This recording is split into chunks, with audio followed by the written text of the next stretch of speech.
بسم اللہ الرحمن الرحیم ضرب اللہ مثلا للذین كفروا امرأة نوح وامرأة لوط كانتا تحت عبدین من عبادنا صالحین فخانتاهما فلم يغنيا عنهما من الله شيئا وقيل ادخلا النار مع الداخلين۔ آیت نمبر 10 میں اللہ تبارک و تعالیٰ نے ایک ایسی بات بیان کر دی ہے کہ جو ہم میں سے ہر ایک کے ذہن میں ہونی چاہیے، اور وہ بات یہ ہے کہ نبی کے ساتھ نسبت ہونا اگر نبی کے راستے پر نہیں چلے تو کوئی فائدہ نہیں ہوگا، چاہے نبی کی نبی دو نبیوں کی بیویوں کا تذکرہ ہے، اور یہ گویا ان ازواج کو اللہ تعالیٰ خبردار کر رہا ہے جنہوں نے رسول اللہ کو اذیت کی، یہاں بھی دو کا تذکرہ، اور یہ ایسا نہیں ہے کہ یہ علماء اہل سنت نے بیان کیا کہ یہ جو دھمکی دی ہے یہ خبردار کرنا مراد ہے کہ اگر اس رویے سے باز نہ آئیں تو پھر نبی کی بیوی ہونا فائدہ نہیں دے گا اگر نبی کی نافرمانی میں آگے بڑھی۔ توجہ فرمائیں،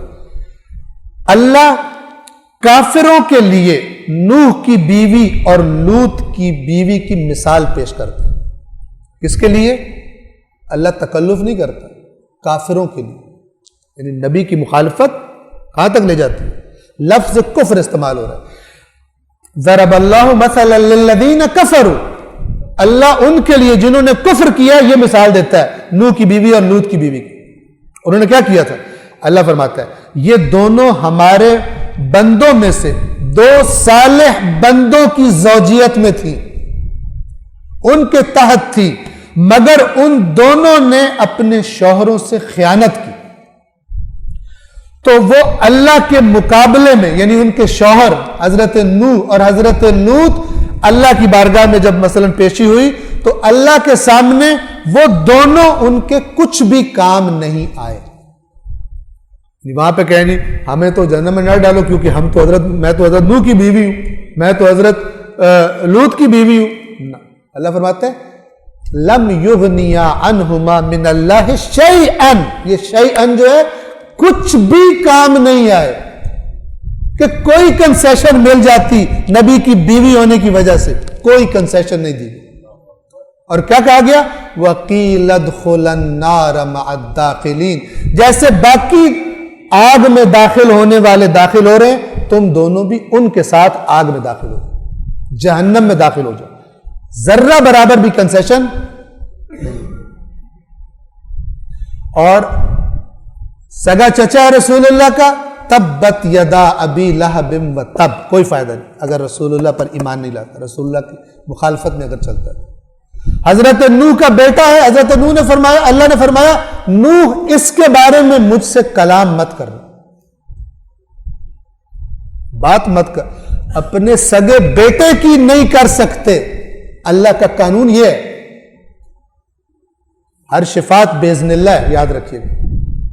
اور اگر اللہ کے قانون کے مطابق وہ قابلیت شفاعت نہیں رکھتا تو نبی کا بیٹا بھی ہو تو نبی اللہ منع کر دیتا، بات نہیں کرنا،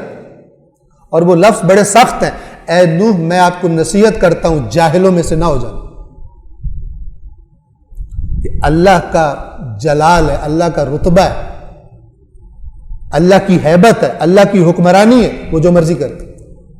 چاہے اپنے نبی سے بھی سختی سے خطاب کر سکتا ہے۔ توجہ فرمائیں، ایک صلوات پڑھیں محمد وآل محمد۔ اور یہاں پر یہ بات کیونکہ اہم ہے اور میں ریپیٹ کر دوں، پہلے بھی میں نے یہ بات کی ہے کہ سوال یہ ہے کہ اگر نبی کی مخالفت کرنے والا نبی کا رشتہ دار سگا چچا ہو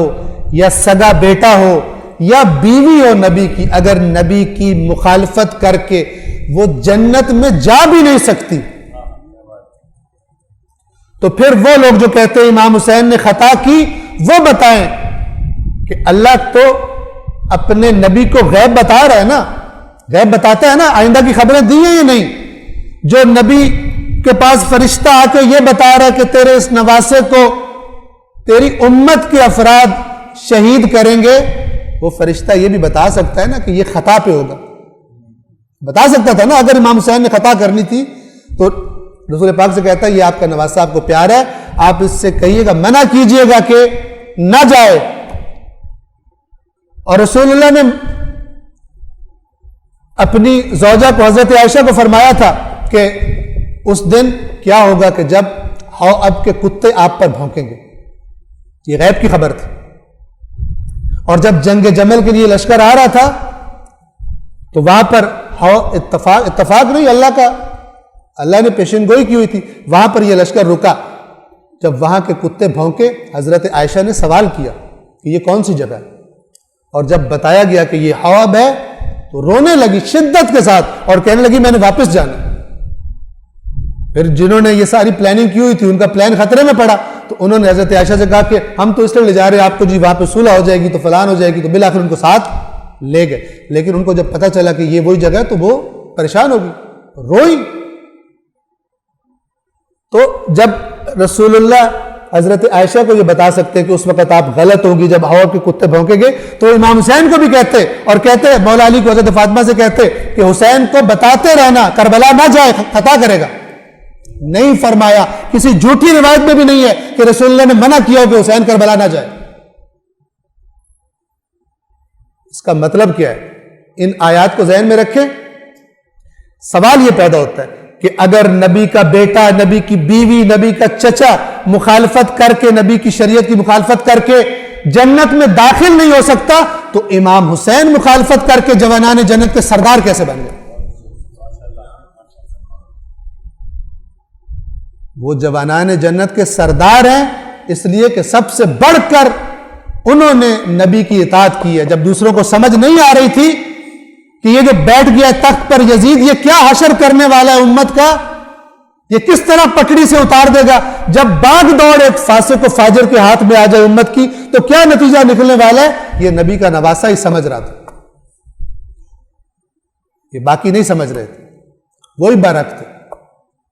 اور قیامت کے دن امام حسین کو خطا کار کہنے والے اس سوال کے لیے تیار ہو جائیں کہ جب اللہ پوچھے گا میں نے اپنے قرآن میں بتایا تھا کہ نبی کا نافرمان جنت میں جا نہیں سکتا، تو تمہارے پاس یہ حدیث موجود تھی کہ حسین جوانان جنت کا سردار ہے، تم نے کیسے اس سردار کو خطا کار کہہ دیا؟ کیونکہ اگر نبی کا نافرمان جنت میں جا نہیں سکتا، جب میرا نبی کہہ رہے یہ جوانان جنت کا سردار ہے، اس کا مطلب ہے یہ ٹھیک ہوگا، تم سب غلط ہو۔ اور حیرت ہے اس پر جس کو جوانان جنت کے سردار کا عمل سمجھ میں نہیں آتا اور اپنے مولوی صاحب کی بات اس کو زیادہ سمجھ میں آتی۔ حیرت ہے اس کی عقل پر۔ ایک قرآن مجید کی آیات سب سے بڑی دلیل ہے کون ٹھیک ہے اور کون غلط ہے۔ اور یہ جوانان جنت کا سردار ہونے والی حدیث یہ مسلم ہے، یہ مسلم ہے، اس میں کوئی شک نہیں۔ اللہ کفار کے لیے نوح کی بیوی اور لوط کی بیوی کی مثال پیش کرتا ہے، یہ دونوں ہمارے بندوں میں سے دو صالح بندوں کی زوجیت میں تھی، مگر ان دونوں نے اپنے شوہروں سے خیانت کی تو وہ اللہ کے مقابلے میں ان کے کچھ بھی کام نہ آئے، اور انہیں حکم دیا گیا کہ تم دونوں جہنم میں داخل ہونے والوں کے ساتھ جہنم میں داخل ہو جاؤ۔ کوئی کنسیشن ان کو نہیں دی گئی نبی کی بیوی ہونے کی وجہ سے۔ صدق اللہ العلی العظیم۔